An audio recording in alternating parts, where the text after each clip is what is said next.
In the vast expanse of the African bush, a British conservationist flying solo crashes his ultralight plane. Severely injured and carrying no food or water in the wilds of Africa, his chances of survival are slim.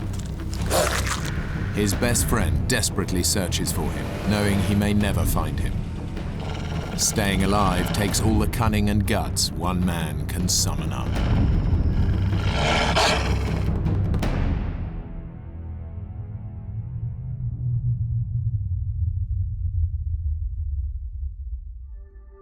Zimbabwe, Africa, home to some of the most varied animal life in the world, much of it under threat from poachers and encroaching civilization.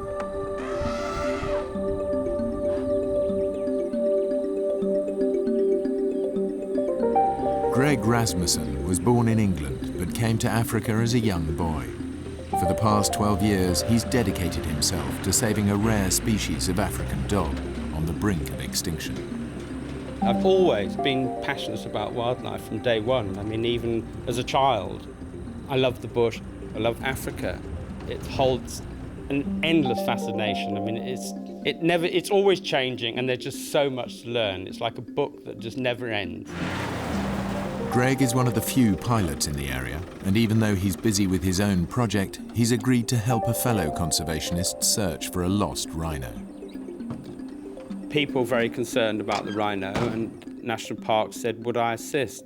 And I said, of course I will. If wildlife needs help, I'll help. Greg's a capable pilot, but flying a plane and tracking animals requires intense concentration, and he'll be flying over unfamiliar terrain. And I was aware of that, I was fully aware of that, but we had rhinos that needed locating. There were poachers out there. I mean, you can't turn your back. I can't turn my back on things like that.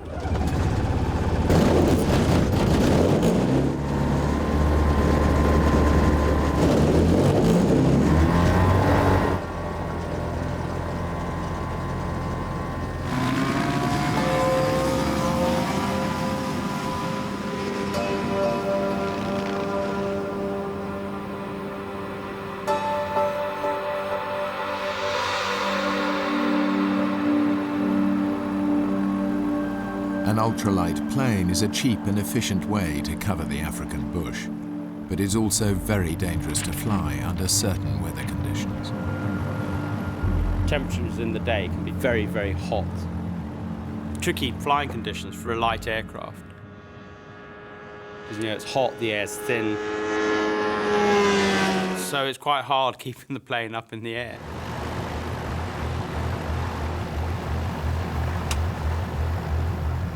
This was a very harsh, dry, rocky, rugged area.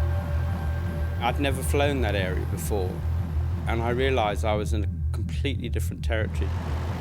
The rhino is electronically tagged, and in no time, Greg's tracking device picks it up. I just found it. I hadn't actually seen it, but I realized that it was alive by this movement signal. And I was just starting to circle out. And as I turned the plane, suddenly I went into something known as a wing stall. Literally, one wing's flying and one wing isn't.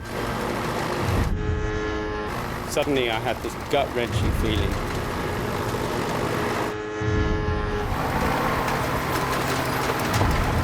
I put full power on the rudder. Pulling back on the stick, I was doing the right thing, and it wasn't working. And the plane started to go down in a spiral, and the ground was coming up pretty damn fast. And then there's a split second, you past the point of any return.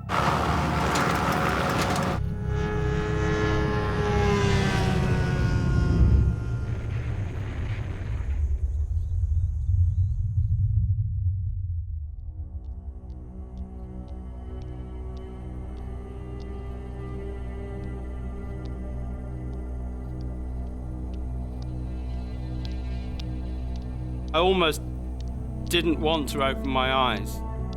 I didn't know what I was going to see, what I was going to feel, what I was going to find.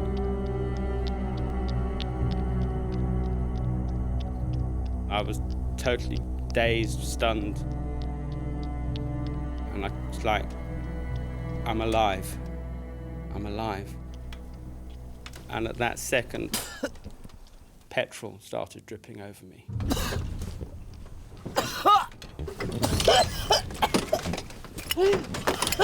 And I just pulled myself out, literally almost fell out of the plane. As the petrol started to come down, I had these visions of this wall of fire.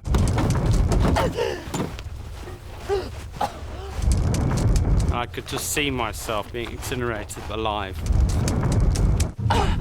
And I knew my legs were doing nothing. I couldn't do anything with the legs at all, but I just had to get away from this plane. I mean, this thing was a nightmare now.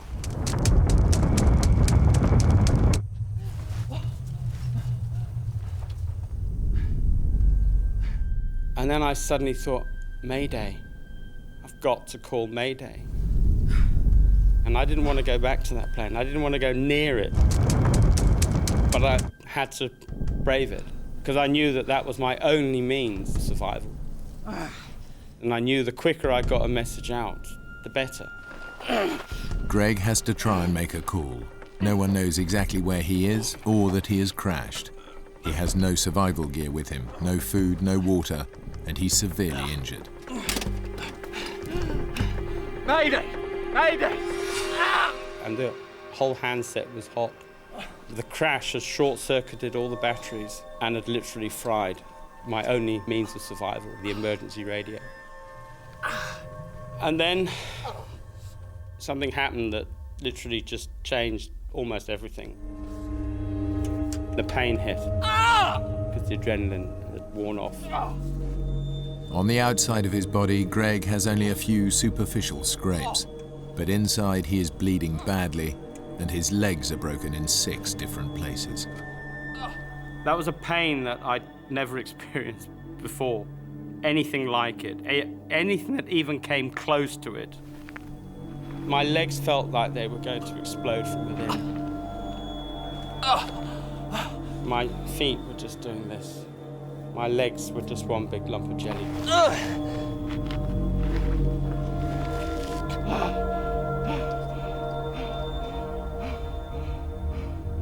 And I realized I had to stay in control. You know, I had to be in control of the situation, because if you lose control, that's it. I was going to be a goner.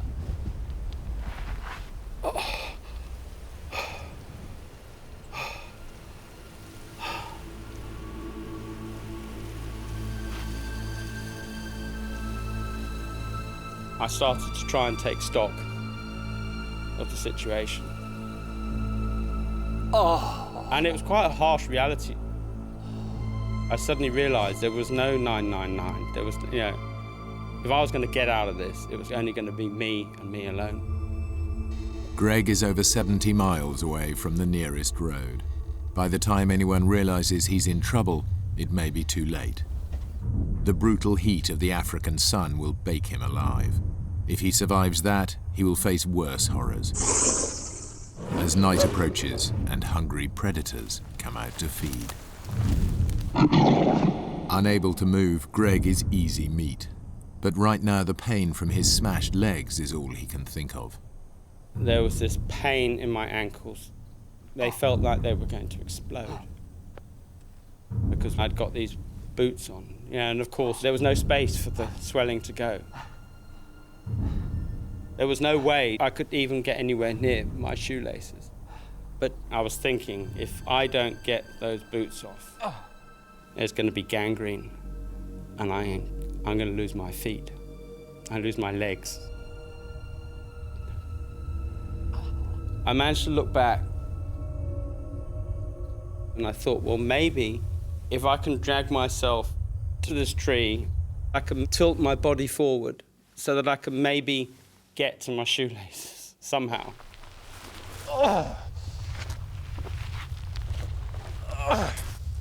I wanted to stop that pain. Because, I mean, it was like my foot was exploding.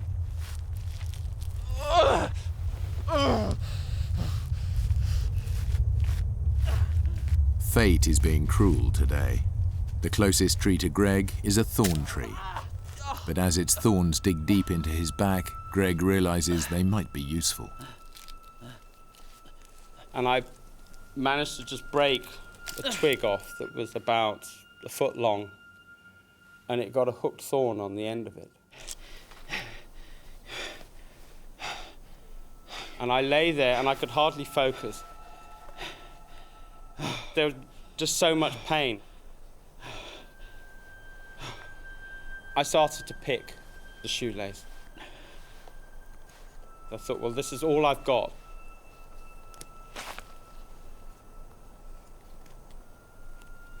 And I remember I had a little flashback to childhood, because I was always absolutely useless with shoelaces. I then realised I had one chance. If I pull and the knot doesn't spill, then I've blown it. That's that foot gone.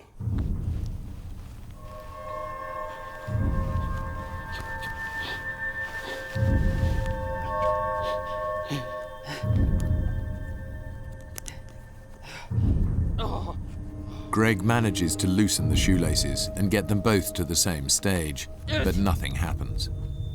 But the boots remained absolutely solid on my feet. And I realised then I had to pick the shoelace eye by eye through every single eyelet. And all the time, all I'm thinking of is, if I don't get those boots off, I'm going to lose my feet. And it was almost, it was like a nightmare.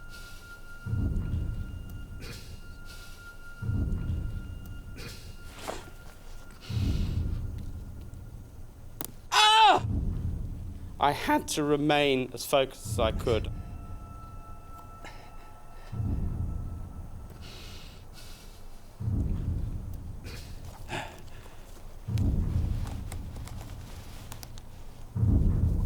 And I picked and I kept on picking until I finally got to the point where the shoelace was free. Ah! Loosening his boots isn't having the effect Greg expected. The pain is just as bad because his feet keep swelling up to fill the newly expanded space. He has to try something else. I saw a stick. And that was all there was. I thought, well, that's the only tool there is that I can see other than rock. I'll go for that. And as I even just touched the shoe, the pain was just, it was terrible. And I thought, oh my God, I'm not, you know, and now I've got to push this. And absolutely bizarre, you know, then I had a flashback to a movie. You know, I mean, ridiculous. It was a John Wayne movie, you know. Oh, well, you bite on that while I cut this. And I grabbed this stick.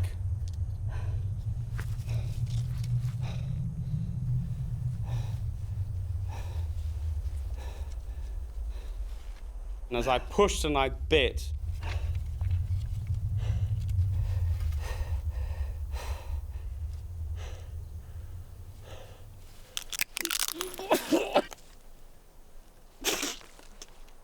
this stick was just rotten. It was full of termites.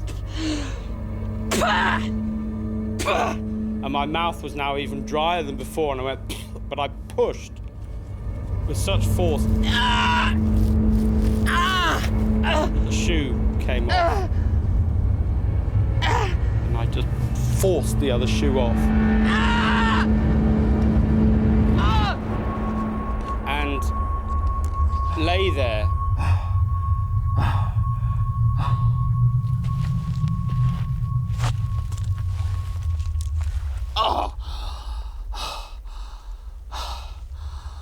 And I looked at my watch.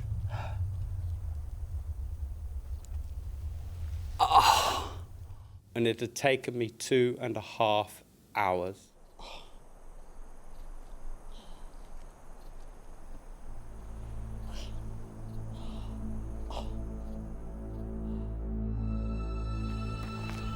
200 miles away, Greg's best friend and colleague, Peter Blinston, waits for him to return.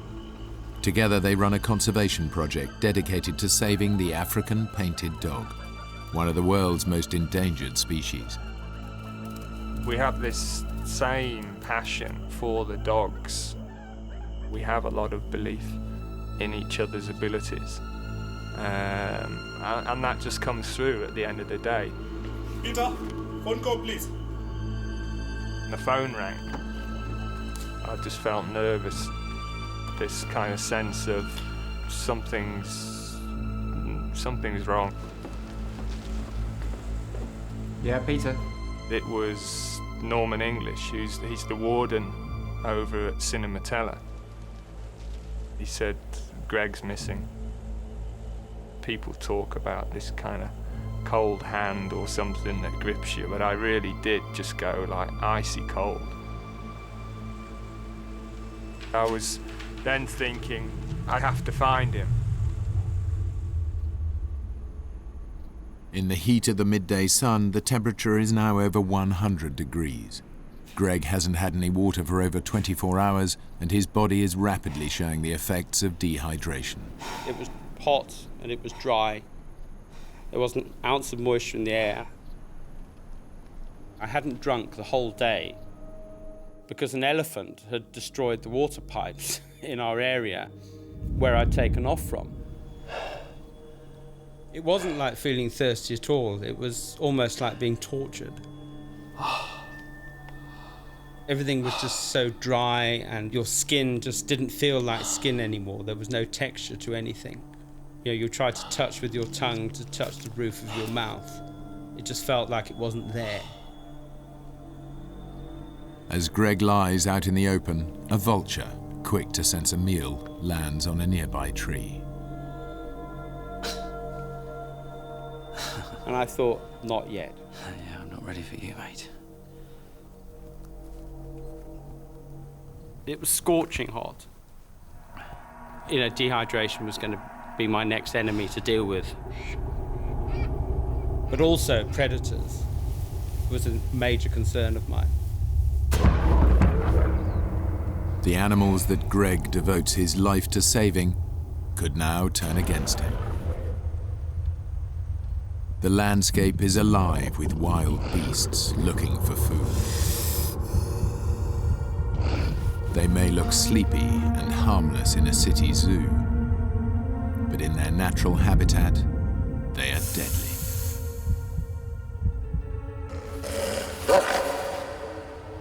My fear wasn't the predators themselves, it was the fact that I couldn't run away.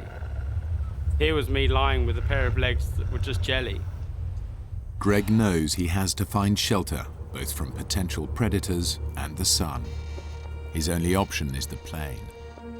Fire or no fire, I got to get back and I've got to face that plane again. Every single movement was terrible, but I realized that it was that or die. I tried to pull, and I had no more energy. I've come this far, and now I've got no power anymore to pull on my back. And I suddenly thought, I've got to roll over.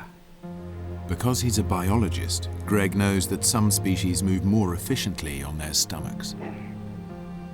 I thought, how am I going to roll over? How? I had 2 shoelaces and a stick. I made a loop on the end of one shoelace and tied it onto the end of the stick. I hooked the stick underneath my leg. And I knew that this was going to be one very, very painful experience. And I had to just concentrate on what I was doing, because I knew what was coming. I almost had the fear of pain before it came.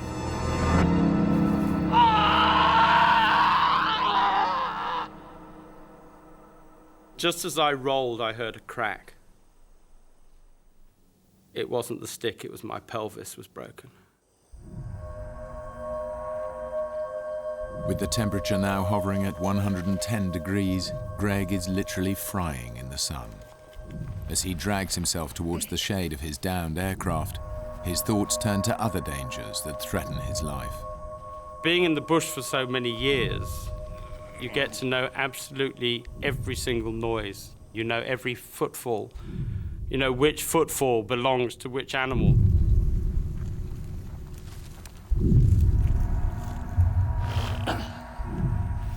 I was terrified that maybe something would come and sneak up on me. And I couldn't do anything, I couldn't run.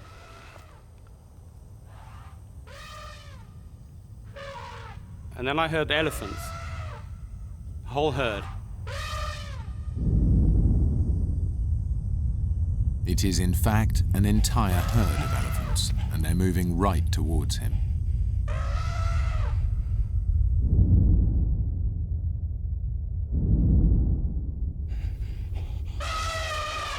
And I thought, they've got to sense that I'm here. If they detect you at the right moment, that's fine. If they detect you too late, that's the scary bit. Because then you're in their attack distance. And I thought, if the wind is wrong and they don't detect me until the very last minute, that's when I'm in trouble. And then suddenly there was this huge screech of... And I remember just thinking, oh no, please, just don't stampede. And I just had this absolute fear that I'm going to be trampled.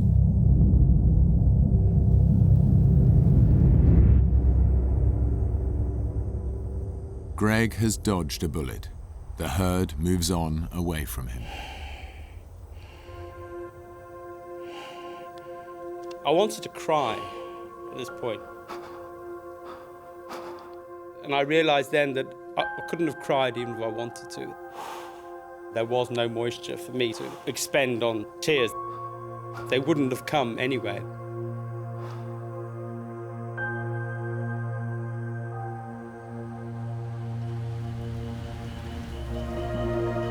The head warden of Cinematella Wildlife Refuge, Norman English, organises a search and rescue party.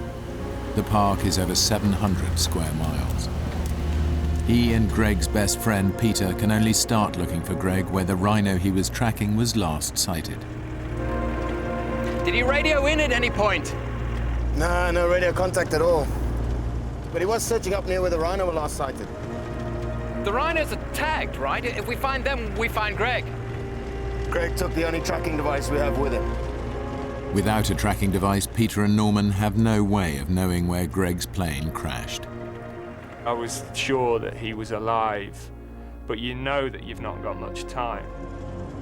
Almost as each minute passes by, of course, you're becoming more and more concerned. What about an aerial search? Already started. Pilot from Victoria Falls came up in his Cessna.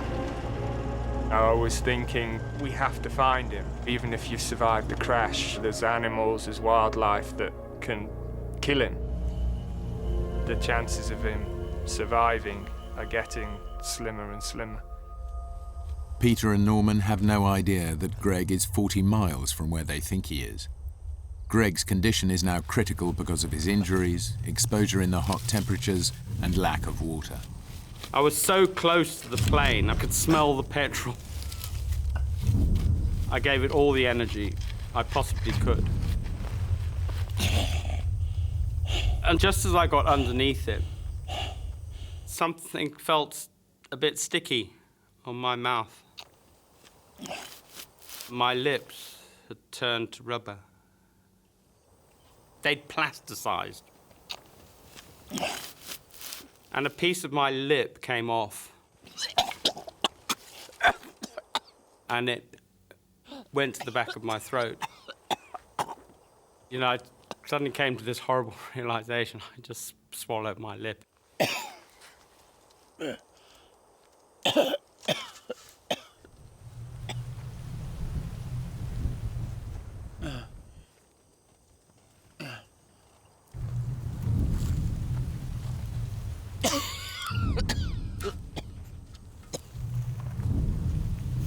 But But within moments, Greg has a new worry.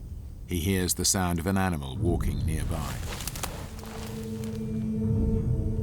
It was lion footfall. And I listened very, very carefully, and it was getting closer and closer. And then I heard this call. It was a lioness. And lionesses have a very distinctive call they use when they're calling cubs. And obviously, because she was a mother with cubs, that makes her far more dangerous. Greg knows that animals in the wild have a unique defense strategy. They make sharp, sudden noises to scare off their enemies.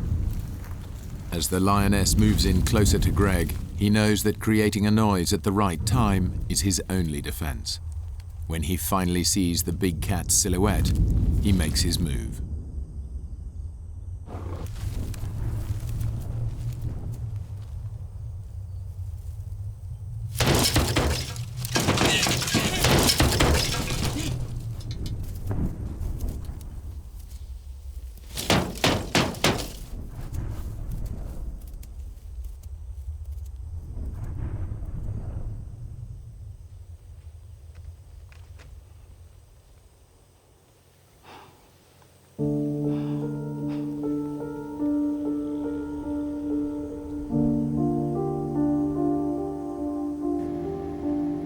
With daylight fading, the search pilot will soon have to return to base. There's still no sign of Greg or the wreckage.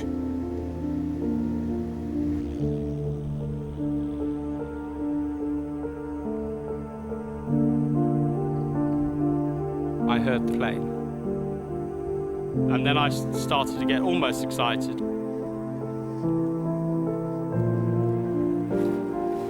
And then I thought, no, I'm still a needle in a haystack. They had an area to search of about 1,000 square kilometers.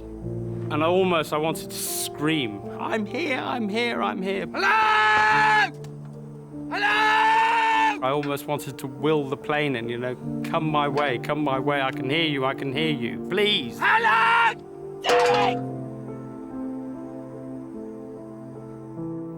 And then there was silence.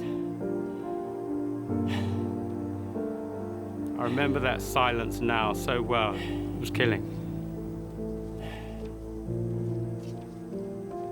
Nothing is going to happen now until tomorrow morning, at the very earliest. And I've got to start thinking about the night. And of course, as a biologist, you know the night is always a dangerous time anywhere.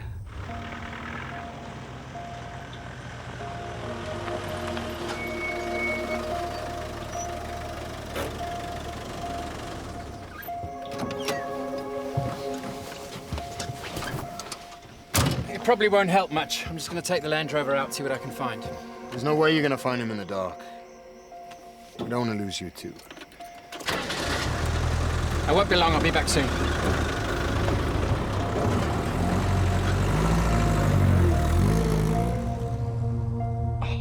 I suddenly came to the harsh realization that there's not much left of me. I'm a mess.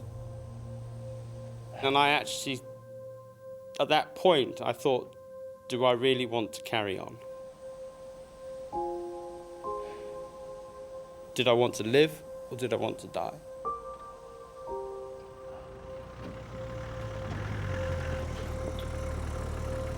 As the night closed in, it was that awful feeling. It was really awful.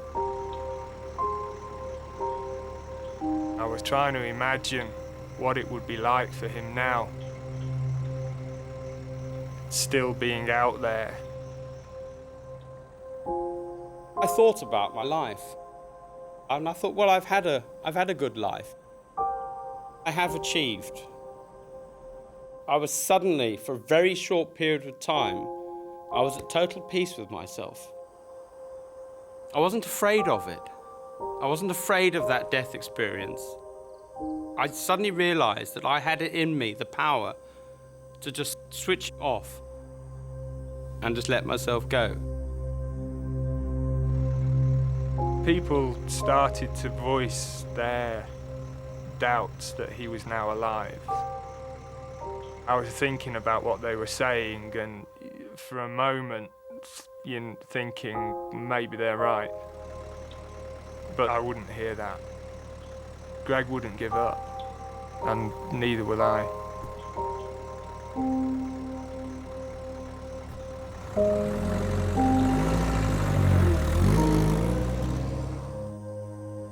And then I suddenly thought about the dogs, what amazing animal that had become my sort of whole raison d'etre. And I thought, but there's a hell of a lot more I can do.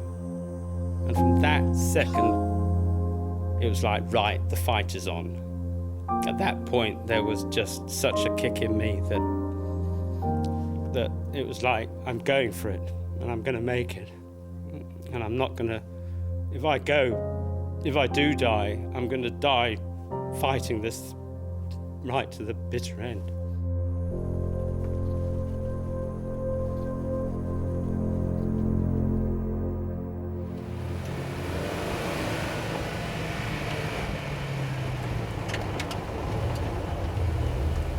Night comes on very quickly in Africa, and with it a blanket of darkness that provides cover for the predators. This is the time they come out to hunt. I was trying to picture how terrifying, really, it would be, even for somebody like Greg. You would almost wish that he were dead and not have to face a night like that.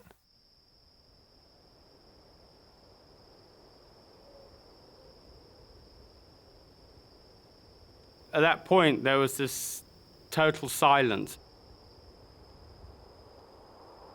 I could hear my heart sort of boom, boom. It was that silent.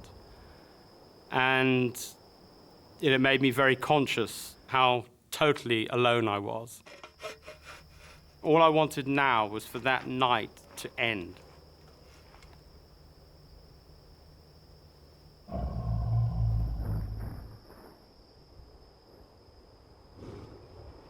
I had this nightmare that a hyena was going to come up behind me. I know what hyenas are capable of.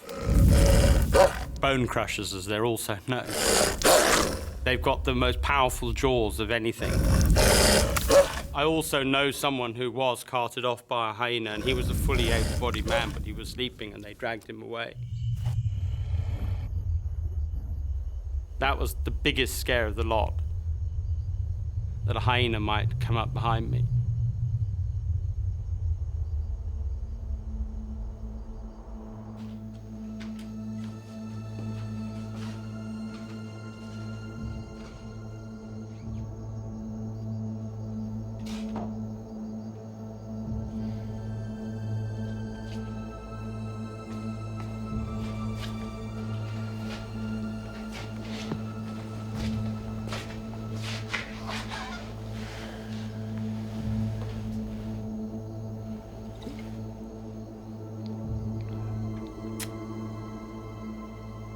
Are you all right? Yeah. Thanks, Norman. Peter, the men feel like Greg may not have made it. You'll get through this. He's a stubborn bugger. Yeah, well, you know him better than they do. They, don't think there's any point in him going out again tomorrow. He's alive, okay? You know Greg. He wouldn't give up. I won't either.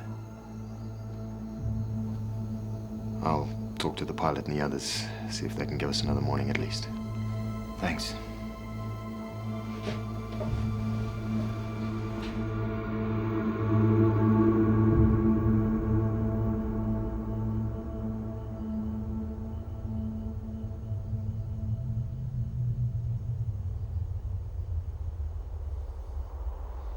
I was terrified to even think about going to sleep because I knew that I wouldn't wake up again. That would be it.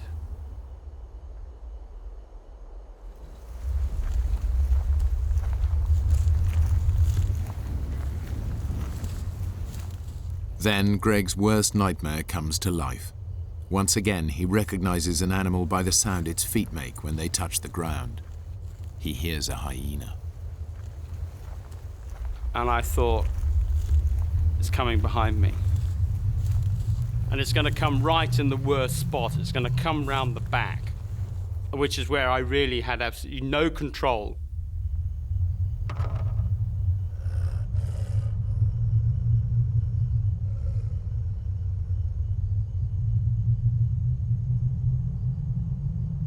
Once again, Greg uses his knowledge of animal behavior. He grabs hold of his stick and gets ready to hit the plane with it and create a noise to startle the beast.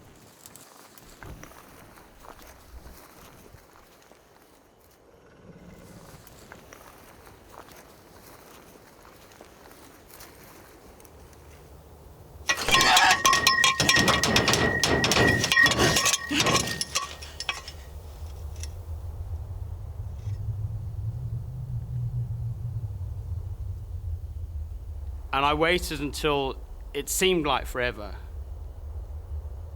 I knew if something came one step closer, then would have meant that I'd failed. Then I heard this, like, just footfall, just getting less and less and less.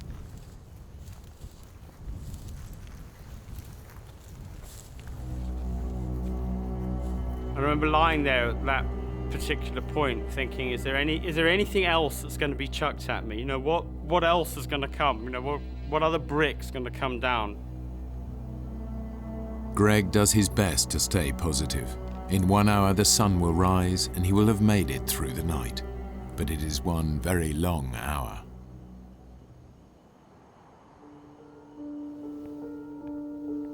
It was very frustrating waiting for the daylight to come. I contacted our office. We had 15 people that could come over and help with the ground search so we could cover a wider area. And they were there. They came, ready and waiting to help with the search.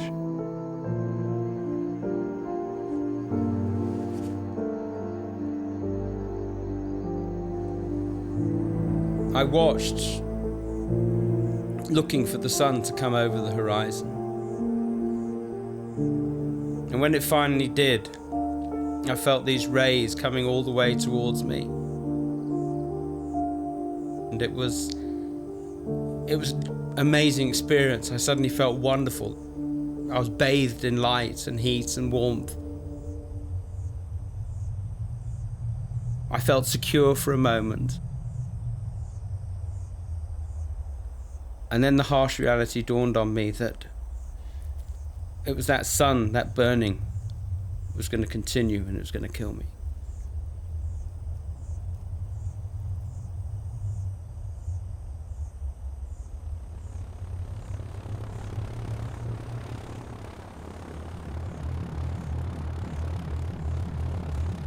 At first light, the spotter plane sets out again. It'll make a systematic search of the places where Greg's plane might have crashed. At Peter's suggestion, Norman is on board. He knew the area better than anybody. I really felt strongly that if anybody was going to find Greg, it would actually be him. The additional members of the search team fan out, but they're still looking in the wrong area. It's been nearly 24 hours since Greg crashed, a deadly amount of time to be out in the African bush injured and unarmed. You know, I was beginning to doubt if he'd survived. Greg has a global positioning system, yet the technology is useless if he can't tell anybody else where he is. But every time he turns it on, it records the exact time. I was checking on the GPS, trying to get the coordinates and times. And then I suddenly had this horrible feeling that this GPS was almost acting like a record of when I was still alive and when I died. If I was dead when they arrived, Peter would pick up the GPS and he'd look at it and think, oh my God, he was alive at, I don't know, 11:40. And it's now 12 o'clock, and if only we'd... And he'd have been left with this eternal guilt. And I almost wanted to destroy the GPS at that point.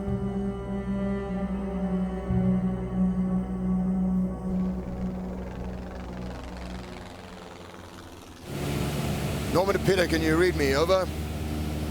Norman to Peter, can you read me? Over. Receiving. There's nothing from up here.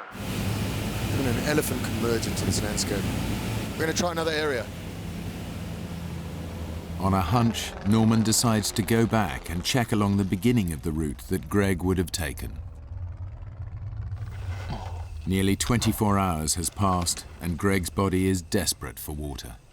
I managed to grab a piece of the broken windscreen. I had this mad idea to see if it would collect moisture.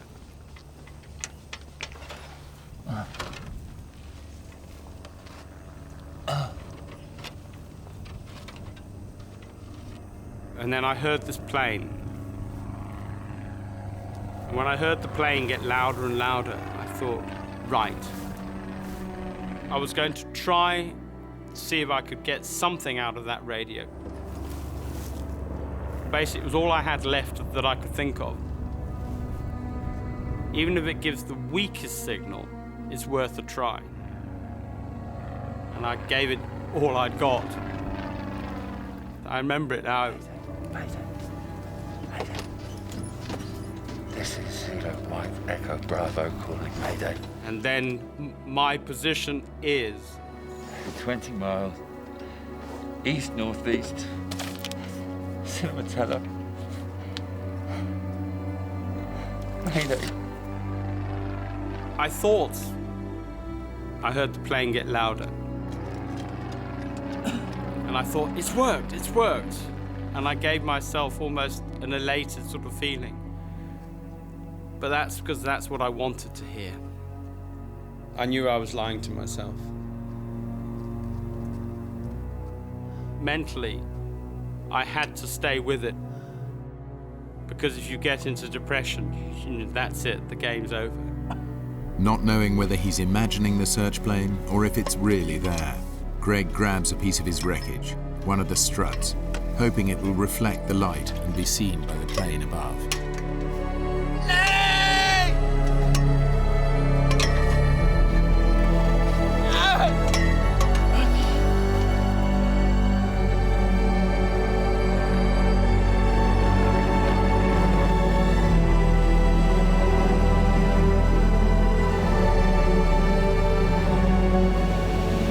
Mayday, all search parties.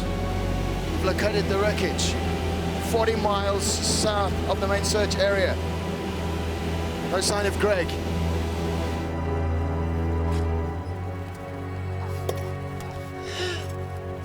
I was trying to keep up the dream that they had really seen me. But I realized I had to keep telling myself this lie. Because I did know that I was reaching the point of no return. If they didn't find me soon, I was going.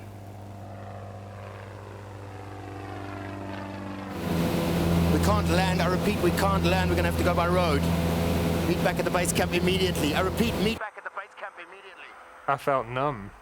I wanted to see, what was there. I wanted to see Greg. I wanted to just get to the site.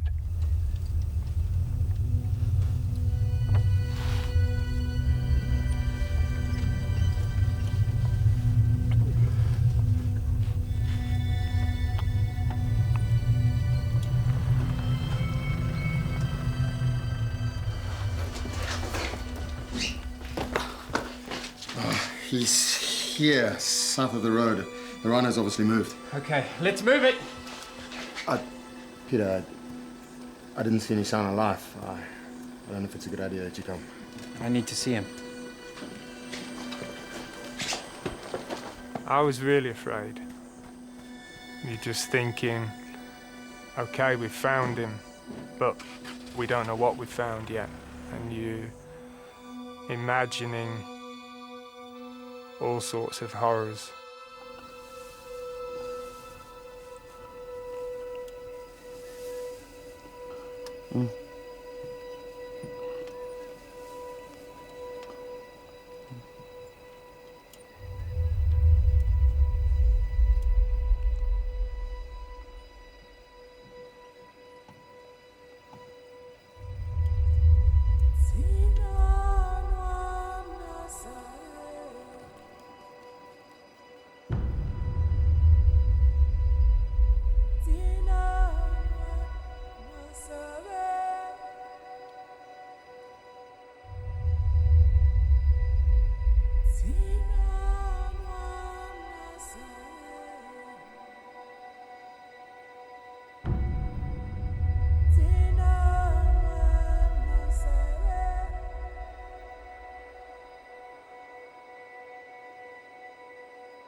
And then I heard these footfall. I can't describe.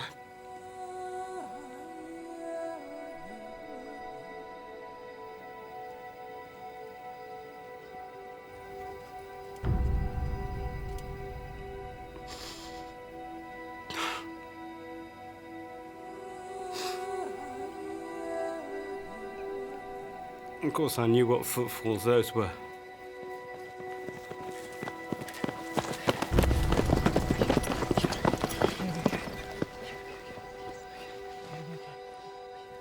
And among them was Peter. And I suddenly looked and I couldn't believe it, that was him. I couldn't even speak to anybody. And people were just saying, what happened? And I just had to say, wing, stall. And that's all I could say. It was really overwhelming. He'd survived. And it was sort of affirmation of my belief in him. The feeling that I wasn't going to die was just indescribable. I'd fought this and I'd won.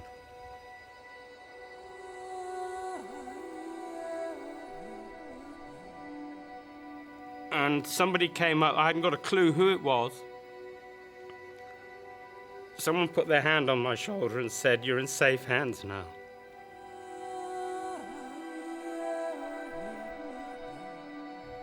Since the accident, Greg has undergone more than 100 operations to save his legs. Through grit and sheer willpower, he has learnt to walk again. Of course, you don't go through something like this without there being change in who you are. I always treated life every day as precious, but it's even more precious now. I still am dreaming of that day when I go back to Africa, back to the smells, back to the sunrises, the sunsets, and most importantly, the painted dogs and wildlife conservation. Greg has indeed returned to his beloved dogs. He continues his conservation work alongside Peter and has never flown an ultralight plane again.